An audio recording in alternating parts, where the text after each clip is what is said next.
Donc, nous allons débuter un nouvel enseignement. Hier, nous avons clôturé sur l'enseignement que nous avions commencé. Donc, nous allons prendre nos Bibles. L'enseignement va s'intituler « L'avènement du Fils de l'homme ». Donc là, on sera beaucoup plus dans un enseignement d'ordre prophétique. Okay? L'avènement du Fils de l'homme, c'est-à-dire c'est des choses à venir. Ce n'est pas des choses qui sont déjà arrivées, mais ce sont des choses à venir. Je répète, pas l'événement, mais l'avènement. L'avènement, c'est-à-dire la venue. Ok? Donc, la venue du Fils de l'homme. Donc, c'est très important que nous puissions partager ces choses-là. Je vous avais dit, ça fait un moment déjà, ça doit faire peut-être 8 mois, nous avions commencé à partager, je pense, sur Hébreux 6, les éléments fondamentaux de la doctrine. Ok? Donc là, nous allons beaucoup plus être toujours sur... En fait, depuis que nous partageons, nous sommes toujours en fait sur la foi en Dieu. Je ne sais pas si vous comprenez. C'est-à-dire parce que la foi en Dieu, c'est pour ça que je vous ai dit qu'on ne peut pas le partager en 1 mois, 2 mois, 3 mois. Bon, tout dépend en fait de la manière dont vous voulez aborder la chose. Mais la foi en Dieu, en fait, ça regroupe toute la parole. Vous voyez, parce que quand on prend Moïse, c'est la foi en Dieu. Quand on prend la loi, les psaumes, les prophètes, c'est la foi en Dieu. Vous voyez, c'est-à-dire la foi en Dieu, ça regroupe tout ce que les apôtres ainsi que les prophètes ont dit, mais Jésus-Christ étant la pierre de l'angle. C'est pour ça que je vous dis que la foi en Dieu regroupe beaucoup de choses. Mais néanmoins, nous sommes en train de prendre toujours des aspects pour essayer d'apporter un maximum d'informations afin que tous nous soyons équipés. Parce que le but de l'enseignement, c'est d'être équipés, ouais, et de nous édifier. Parce que je vous ai toujours dit que dans l'édification, ce que nous sommes en train de faire, c'est ajouter pierre sur pierre à la maison afin qu'elle soit bien bâtie et bien solide. Et que même si les vents viennent, que cette maison demeure ferme et stable. Amen. Donc, prenons une écriture rapidement. Ce ne sera pas notre texte de base, mais prenons Hébreux 6. Hébreux 6. Hébreux 6. C'est pour ça que je vous dis que sur Hébreux 6, on peut faire même 2 ans, même 3 ans, même 4 ans. Vous voyez? Parce que Hébreux 6, ça regroupe l'entièreté de la parole. Okay? Et c'est très important d'être bien bâti sur ces choses-là. Parce qu'on peut poser les fondements, c'est une chose, mais il y a aussi l'œuvre de l'arrosage. Faut pas oublier ça. Ouais? Paul dit, j'ai posé le fondement, Apollos a arrosé, mais c'est Dieu qui fait croître. Vous comprenez? C'est-à-dire, il y a l'aspect de poser, mais il y a l'aspect aussi d'arroser ce qui a été posé, afin que cela puisse croître. Mais ça croît en son temps. C'est très important. Hébreux 6, verset 1, l'Écriture dit, c'est pourquoi laissant l'enseignement élémentaire de la parole du Christ, tendons vers la perfection.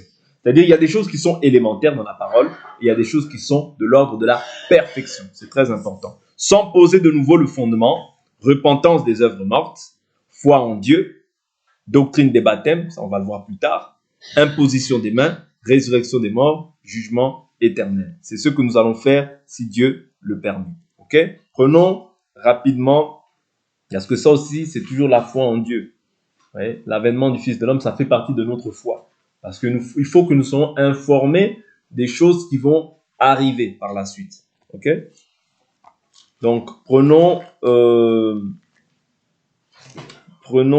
Matthieu chapitre 24. Matthieu chapitre 24.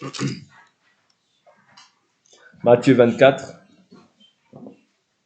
Comme Jésus s'en allait au sortir du temple, ses disciples s'approchèrent pour lui en faire remarquer les constructions.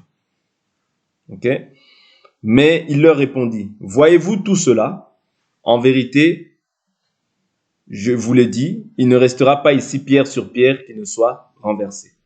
C'est-à-dire les disciples, eux, parce que n'oubliez pas ceux qui faisaient la fierté d'Israël, c'était quoi? C'était la loi, le culte, ouais, la loi, le culte, les promesses, le temple.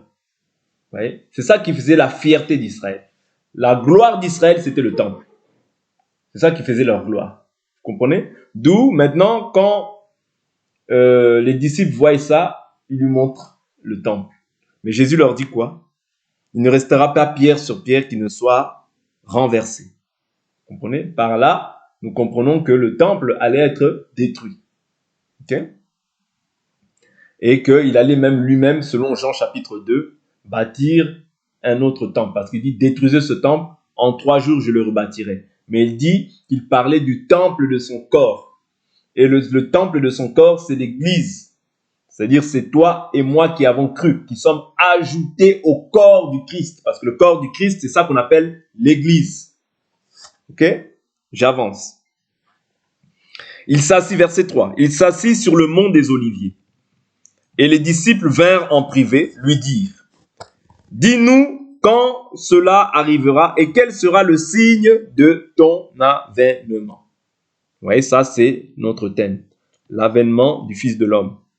Okay? Donc le signe de l'avènement. Maintenant, qu'est-ce qu'il dit?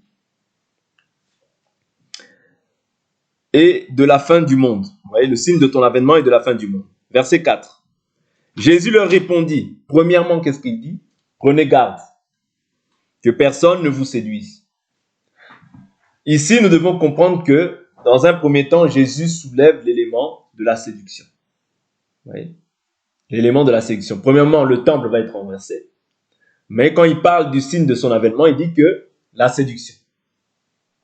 C'est-à-dire la chose dont un enfant de Dieu, voilà pourquoi un enfant de Dieu doit être bien, mais bien. Il y a la chose pour laquelle il ne faut pas rigoler. S'il y a des choses avec lesquelles tu peux rigoler, rigole.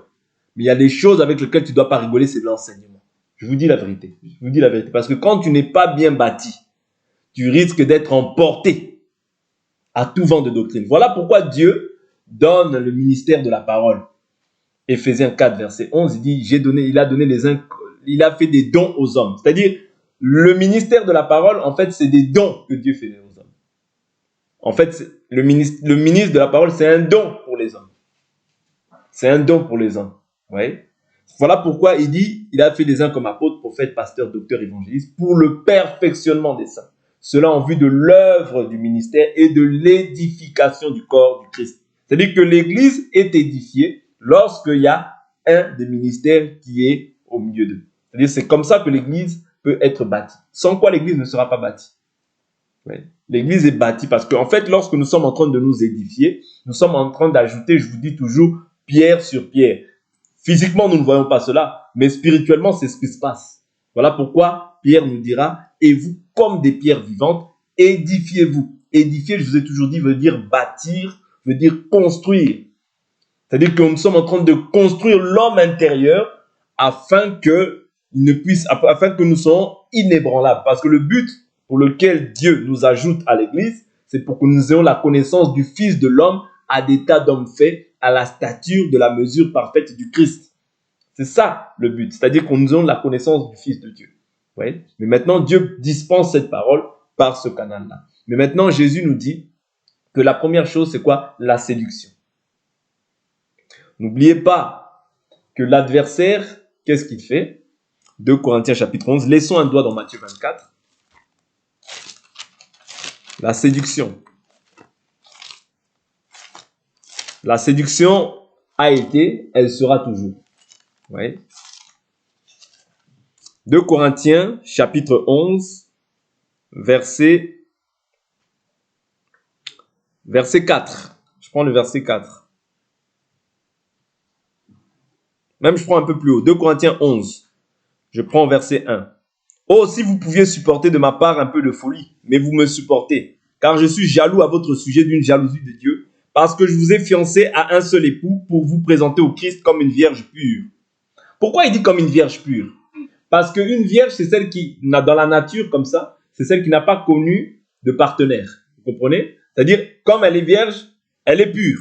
Est-ce que vous comprenez? Mais dès lors où elle connaît un partenaire, c'est-à-dire qu'elle n'est plus vierge. Donc, dans la pensée de Dieu, elle n'est plus pure. Vous comprenez? Or, la pureté, ici, c'est un symbole. Parce que nous aussi, quand on vient à Christ, vous voyez, autrefois, on avait plusieurs dieux. Mais quand tu viens à Christ, il te fait de toi une vierge pure. Parce que nous sommes l'Église. Vous comprenez? Nous tous, autant que nous sommes là, nous sommes purs. Mais dès lors où maintenant, toi, tu vas voir peut-être un autre Dieu. Tu vas mettre foi à un autre enseignement. C'est-à-dire tu vas contracter aussi un autre esprit. Et quand tu vas contracter un autre esprit, tu n'es plus en communion avec le Seigneur. C'est-à-dire maintenant, tu n'es plus vierge. Parce que tu te gardes en fait pur pour le Seigneur. Vous voyez? Et qu'est-ce que tu gardes? Tu gardes en fait fidèlement, jalousement l'enseignement pour que ce jour-là, tu sois amené à voir le Seigneur. Est-ce que vous comprenez? C'est pour ça. C'est-à-dire, comme Adam, Dieu avait mis un commandement dans le jardin d'Éden, vous comprenez? Mais le serpent, lorsqu'il est venu, il a ramené aussi un autre commandement, une autre parole. Vous voyez, pourquoi? Pour détourner l'homme, en fait, de ce qu'il a reçu en premier lieu. Vous comprenez? C'est-à-dire que le serpent, lorsqu'il vient, c'est simplement pour détourner, en fait, l'homme de son héritage, l'homme de sa bénédiction. Et c'est comme ça aussi que nous identifions les faux serviteurs. Vous voyez? Les faux serviteurs viennent aussi pour pouvoir détourner, en fait, les gens de la grâce de Dieu. Vous voyez? Il dit quoi? Il dit, car je suis jaloux de vous d'une jalousie de Dieu, parce que je vous ai fiancé à un seul époux. L'époux ici, c'est Christ. Pour vous présenter au Christ comme une vierge pure. Donc, quand tu es vierge, tu es encore pure.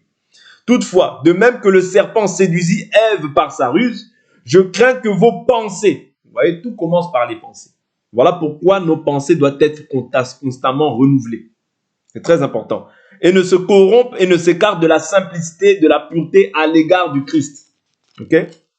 Il dit, car si le premier venu vous prêche un autre Jésus que celui que nous vous avons prêché, ou si vous recevez un autre esprit que celui que vous avez reçu, ou un autre évangile que celui que vous avez accueilli, vous le supportez fort bien. Ouais, vous le supportez fort bien. C'est-à-dire quand tu prends un autre évangile, ouais, tu peux recevoir aussi un autre esprit. Voilà pourquoi ces choses-là, on ne rigole pas avec ces choses-là. Parce que la Bible dit, c'est pas pour rien que la Bible dit, ne mettez pas foi à tout esprit. Vous voyez? C'est pas en vain que Dieu dispense ces choses-là. Parce que la séduction, c'est l'un des premiers éléments que Jésus mentionne avant son avènement. C'est-à-dire, avant son retour, il y aura la séduction. Vous voyez?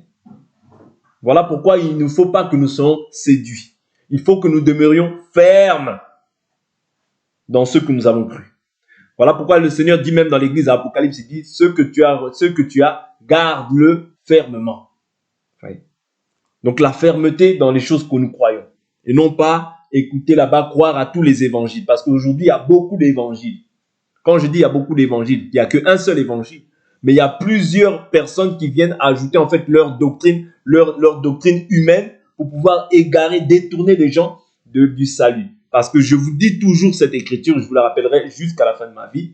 1 Corinthiens chapitre 15, Paul dit, je vous rappelle l'évangile que je vous ai annoncé, que vous avez reçu, ouais, dans lequel vous demeurez ferme et par lequel vous êtes sauvés. Si vous le retenez dans les termes dans lesquels je vous l'ai enseigné, autrement vous aurez cru en vain. C'est-à-dire, il est possible de croire, mais tu crois en vain. Quand tu crois d'une manière qui est différente de ce que les apôtres ont posé, tu crois, mais tu crois en vain. Il y a beaucoup de gens aujourd'hui, je vais à l'église. Oui, il va à l'église, mais il croit en vain. Pourquoi? Parce qu'il ne demeure pas dans l'enseignement des apôtres. Est-ce que vous comprenez? Voilà pourquoi il faut accepter tout, mais n'accepte pas d'être séduit. Oui. Il dit, un autre esprit que vous avez reçu ou accueilli, vous le supportez fort bien. 5. Or, j'estime que je n'ai été inférieur en rien aux apôtres prétendus supérieurs. Bien que profane pour l'éloquence, je ne le suis pas pour la connaissance. Et nous l'avons manifesté de toute manière et à tous égards parmi vous. Ou bien, ai-je commis un péché en m'abaissant moi-même pour vous élever lorsque je vous ai annoncé gratuitement l'évangile de Dieu? J'ai dépouillé d'autres églises en recevant d'elles un salaire pour vous servir. Lorsque je me suis trouvé dans le besoin, je n'ai été à charge à personne, car les frères venus de Macédoine ont pourvu à ceux qui me manquaient. En tout, je me suis gardé d'être un fardeau par la vérité de Christ qui est en moi. Je le déclare que ce sujet de gloire ne me sera pas interdit dans les contrées de l'Achaïe. Pourquoi? Parce que je ne vous aime pas. Dieu le sait. Vous voyez, Paul dit cela par rapport au fait qu'il soit séduit, au fait qu'il il ne demeure pas ferme dans la doctrine. Ok? Il dit, ce que je fais, je le ferai encore afin d'ôter tout prétexte à ceux qui en cherchent un, qu'ils se découvrent semblables à nous sur le point où ils se glorifient. Verset 13, c'est là que c'est intéressant. Ces hommes-là sont de faux apôtres. Vous voyez? C'est-à-dire qu'ici, nous comprenons qu'il y a aussi des faux apôtres. Apôtre veut dire quoi? Apôtre veut dire envoyé. Vous voyez? Envoyé. Or, Jésus, quand il envoyait ses disciples, il les envoyait aussi avec la puissance de Dieu. Mais ces gens-là, ce sont des faux envoyés. De même qu'il y a des vrais envoyés, mais il y a aussi des faux envoyés. Et ils pullulent aujourd'hui à la face du monde. Il dit des ouvriers trompeurs, déguisés en apôtres de Christ. Et ce n'est pas étonnant, car Satan lui-même se déguise en ange de lumière. Ouais. C'est-à-dire Satan se déguise. Pourquoi? C'est normal que maintenant aussi ses serviteurs aussi se déguisent en apôtres du Christ. Parce que Satan aussi se déguise en ange de lumière. Vous comprenez? La séduction. Pourquoi? Parce que Satan est descendu sur cette terre ayant une grande colère et il lui reste peu de temps. Mais maintenant, ce qu'il cherche à faire, c'est attirer, séduire les gens. Vous voyez, les attirer après lui pour qu'eux aussi puissent bénéficier au fait de cette condamnation éternelle. Parce que Satan, pour lui, il n'y a plus de pardon. La condamnation a été tranchée, c'est-à-dire a été donnée pour lui. Voilà pourquoi la chose qu'il cherche à faire, c'est d'attirer un maximum d'âmes en enfer avec lui, parce que c'est sa destination finale. Il dit, il n'est donc pas étrange que ses serviteurs aussi se déguisent en serviteurs de justice. Leur fin sera selon leurs œuvres. Vous voyez? La séduction, c'est le premier élément que nous devons mentionner et que nous devons retenir de l'avènement du Seigneur. Voilà pourquoi tu dois faire tous tes efforts de ne pas être séduit. Vous voyez? De ne pas être séduit, de ne pas être emporté. Que ton cœur demeure attaché à la parole du Seigneur. Ne sois jamais séduit. Il dit quoi par la suite? Il dit que personne ne vous séduise. Verset 5. Là, je suis dans Matthieu 24, verset 5. Il dit, car plusieurs viendront sous mon nom. Il y a une différence. Parce que nous, quand nous venons avec le nom. Est-ce que vous comprenez? David dit quoi? Lorsqu'il va combattre Goliath, il dit, toi, tu viens, il dit, tu viens avec la lance et le javelot, mais moi, je viens avec le nom de l'Éternel. Vous comprenez? Quand nous venons avec le nom. Nous ne venons pas sous le nom. Parce que sous le nom, c'est usurpé. Vous comprenez? Quand il dit sous le nom, c'est-à-dire qu'ils ne viennent pas avec le nom. Or, nous venons avec le nom de Jésus. Amen. C'est très important. Ce sont des termes, mais qu'il faut comprendre. Vous voyez? Qu'il faut comprendre, parce que si nous ne comprenons pas, nous allons lire ces choses-là sans pour autant en avoir la compréhension. Ils viennent sous le nom parce qu'ils viennent de manière déguisés. Ils viennent d'une manière non pas ouverte, non pas dévoilée, mais ils viennent en fait pour pouvoir maintenir les gens captifs. Pour éloigner les gens en fait du salut, de la vérité et de la simplicité de l'évangile à l'égard de Christ. Vous voyez? Il dit, et ils séduiront comment? C'est moi, car plusieurs viendront sous mon nom en disant, c'est moi qui suis le Christ. Et ils séduiront beaucoup de gens. Vous voyez? Aujourd'hui, nous voyons même, il y a des Christ qui sortent au Congo, il y a des Christ qui sortent un peu partout, vous voyez. Mais Jésus nous a informés en fait de ces choses-là. Voilà pourquoi nous ne pouvons pas être paniqués. Nous ne pouvons pas courir après ces gens-là. Pourquoi? Parce que nous avons l'enseignement. L'enseignement nous garde. L'enseignement nous permet de pouvoir comprendre que ces gens-là sont de faux Christ. Même si cette personne fait des miracles, même si le feu tombe du ciel, Satan aussi fera ses miracles. Vous voyez? Satan aussi fera ses miracles par la suite des temps. Vous comprenez? C'est-à-dire que ce n'est pas les miracles qui doivent nous impressionner. C'est l'enseignement. Parce que le miracle peut te détourner de la vérité. Nous ne sommes pas, même si on voit un mort ressuscité, nous ne sommes pas impressionnés par ça. Même si nous voyons des paralytiques marcher, nous ne sommes pas impressionnés par ça. Parce que Jésus nous dit dans Matthieu 7, plusieurs diront ce jour-là, n'avons-nous pas prophétisé en ton nom? N'avons-nous pas fait des miracles en ton nom? N'avons-nous pas... Vous voyez, ça, ce sont des œuvres. C'est bien les œuvres. Mais ce n'est pas ça. La chose la plus importante à garder pour ta vie, c'est l'enseignement. Parce que si tu détournes l'enseignement, tu deviens adultère. Si tu embrasses un autre enseignement, tu deviens adultère. Et les adultères n'hériteront pas le royaume des cieux. Les adultères, premièrement, physiques, mais les adultères aussi spirituels. C'est-à-dire, quand toi, tu vas voir un autre Dieu, tu prends un autre enseignement pour l'adopter, tu deviens adultère. Vous comprenez? D'où l'importance de comprendre que je ne peux pas être séduit par les miracles. Un mort ressuscite, je ne serai pas séduit.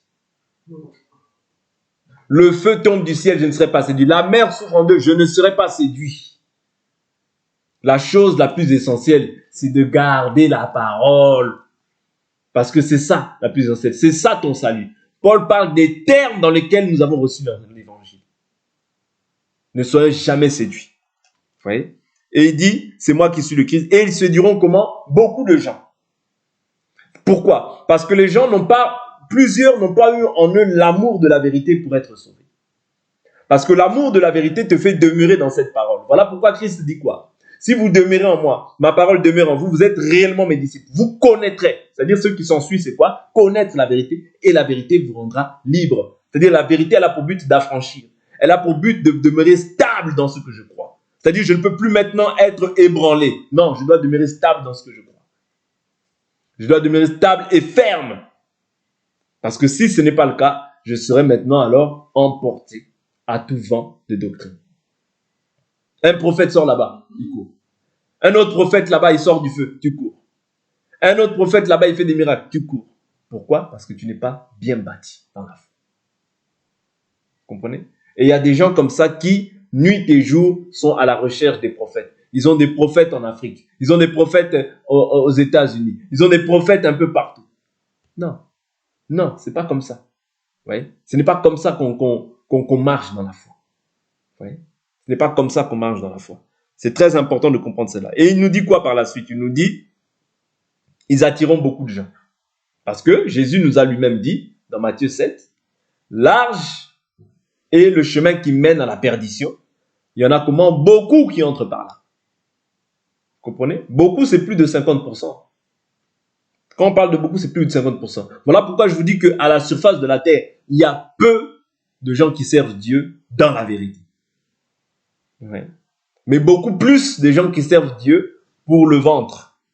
Ouais, parce qu'aujourd'hui, on a des serviteurs du ventre. Ouais. Il y a des serviteurs du ventre. C'est ce que nous dit Michée. Allons rapidement, mais laissons là un doigt là. Allons dans Michée. Rapidement dans Michée. Je n'avais pas prévu, mais allons rapidement dans Michée. Les serviteurs du ventre sont parmi nous. Vous comprenez? Donc nous devons prendre garde.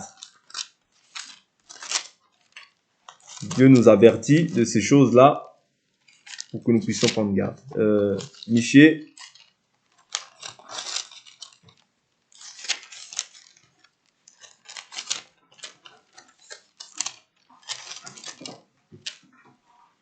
Michée chapitre 3. Michée chapitre 3. Je prends le verset 1. Je dis, écoutez, chef de Jacob et prince de la maison d'Israël. N'est-ce pas à vous de connaître le droit? Vous haïssez le bien et vous aimez le mal.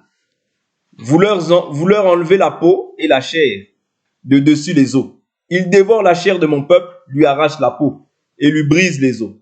Ils mettent en morceaux comme ce qu'on cuit dans une marmite, comme de la viande dans un chaudron. Alors ils crieront vers l'Éternel, mais il ne leur répondra pas. Il leur cachera sa face en ce temps-là, parce qu'ils ont commis de mauvaises actions.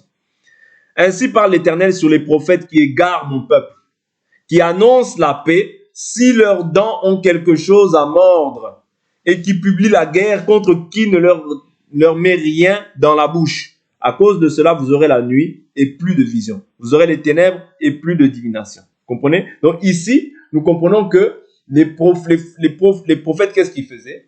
C'est-à-dire, ils annoncent simplement la paix lorsqu'ils ont quelque chose à manger. Donc on comprend que ce même esprit règne encore aujourd'hui. Parce que c'est un esprit. Un esprit ne meurt pas. Un esprit demeure dans le temps. Vous comprenez? Il demeure dans le temps. Voilà pourquoi aujourd'hui on voit aussi beaucoup de serviteurs du ventre. Toujours il marche, son ventre, son ventre, son ventre. Tant que je n'ai rien à manger, je ne publie pas la paix.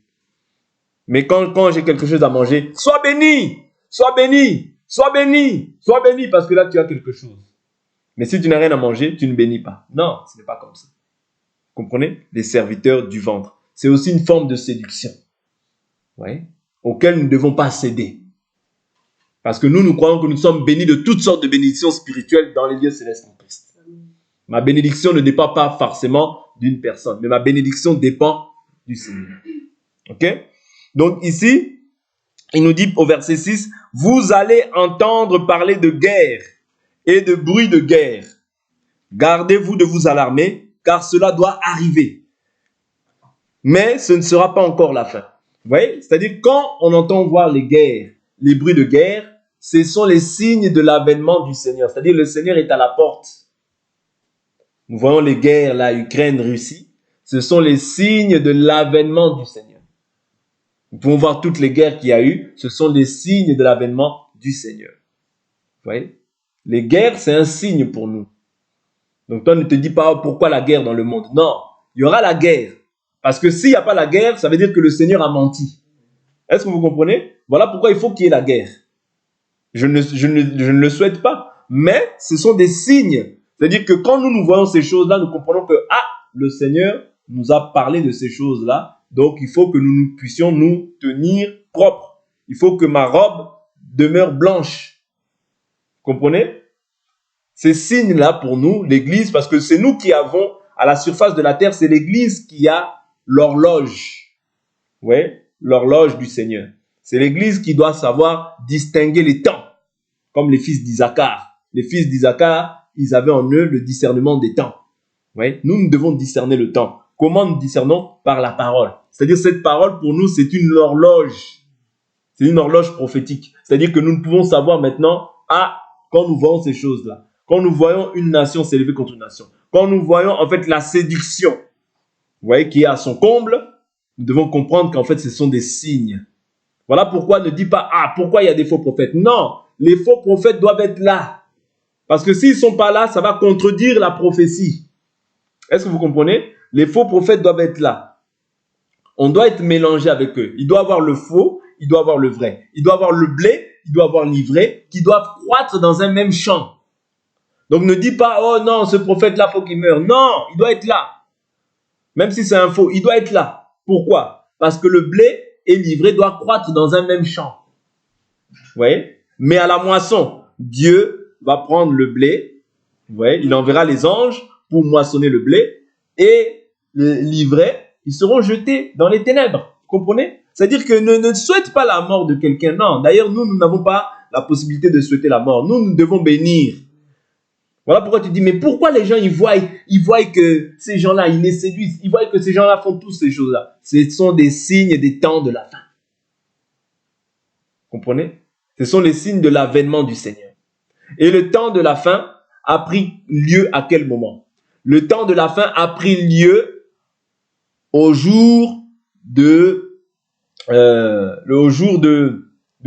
Pentecôte.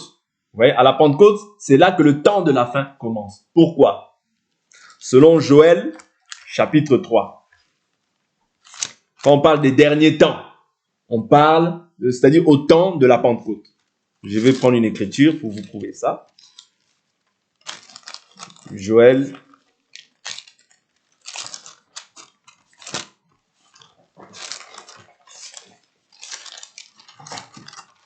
Je vous ai dit, là, on est beaucoup plus dans un enseignement prophétique.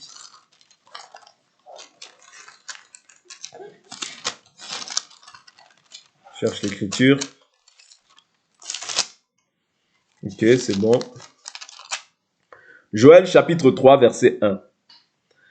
Après cela, je répandrai mon esprit sur toute chair. Vos fils et vos filles prophétiseront. Vos anciens auront des songes. Et vos jeunes gens des visions, même sur les serviteurs et sur les servantes. En ce jour-là, je répandrai mon esprit. Je ferai paraître des prodiges dans le ciel et sur la terre, du sang, du feu et des colonnes de fumée.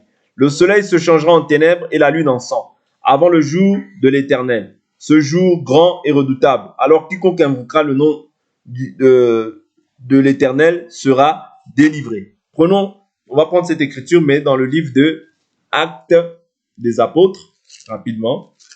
Actes des apôtres, c'est toujours la même écriture.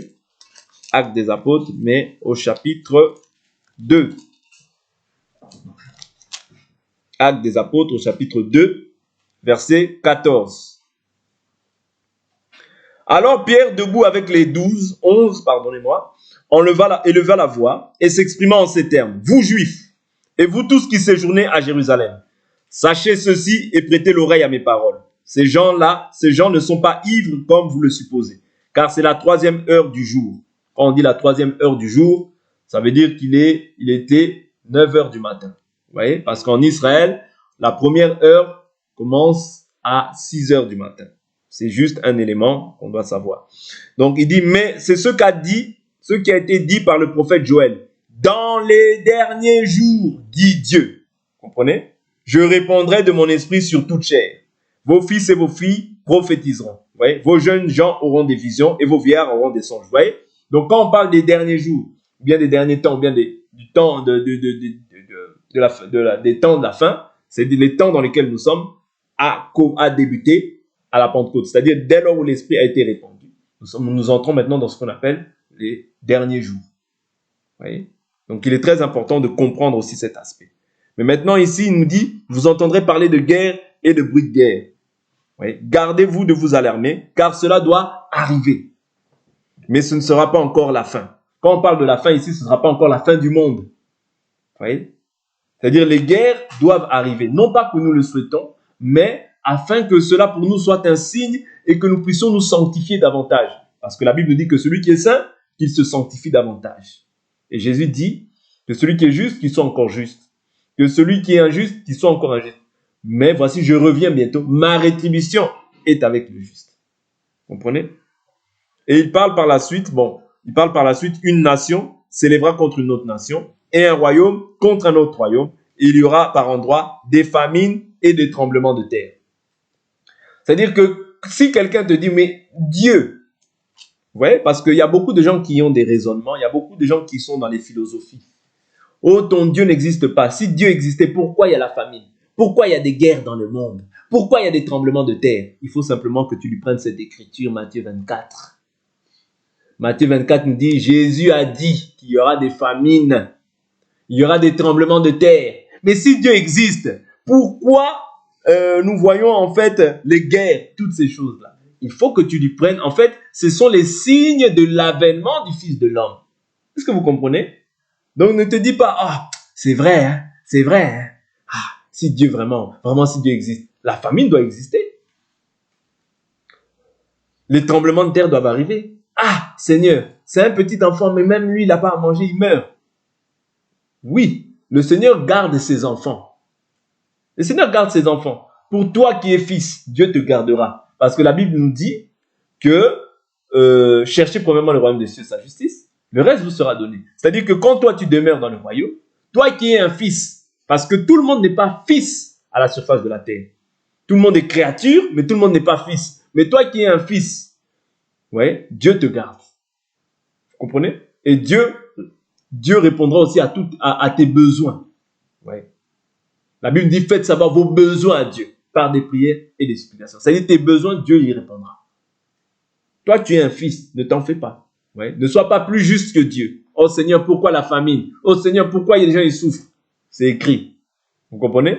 Il y a des gens qui doivent souffrir. C'est écrit, c'est pas moi. Moi, je dis simplement ce que l'Écriture dit. Il y aura des famines, il y aura des guerres, il y aura des tremblements de terre. C'est écrit. Ne te dis pas, mais pourquoi les tremblements de terre? Tu vas prier aussi pour qu'il n'y ait plus de tremblements de terre. Mais quand tu pries comme ça, toi, tu contredis l'Écriture.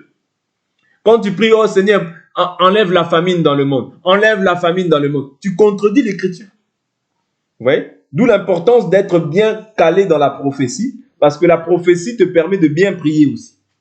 Amen. Vous comprenez? Parce que si tu dis, Seigneur, enlève la famine dans le monde. Enlève les guerres dans le monde. Seigneur, non. Toi, prie afin que Dieu préserve les saints partout dans le monde. Mais nous pouvons aussi prier pour les autorités, ce n'est pas un péché. Nous pouvons aussi prier pour tous les hommes, parce que la Bible nous dit, je désire que vous priez en tout lieu, en élevant des mains pures, pour tous les hommes, pour les rois, pour les autorités. Je peux prier pour tous les hommes. Mais si je prie, Seigneur, enlève la famine, je vais contredire cette écriture. Seigneur, pourquoi les tremblements de terre? Seigneur, arrête les tremblements de terre. Je contredis l'écriture. Parce qu'il doit y avoir ça. Parce que ça, pour les enfants de Dieu, c'est un signe du retour du Seigneur. Seigneur, même cet enfant, vraiment, il y a la famine. Oui, ça peut me faire mal humainement, mais il doit y avoir la famine. C'est un signe pour toi. Parce que toi, tu as une destination. Tu es venu sur cette terre, tu as revêtu un corps, mais tu dois repartir. Et pour repartir, il faut te préparer au retour du Seigneur. Vous comprenez? Donc, on va s'arrêter là pour aujourd'hui. On continuera demain, toujours sur cet aspect-là de la prophétie, et nous allons prier.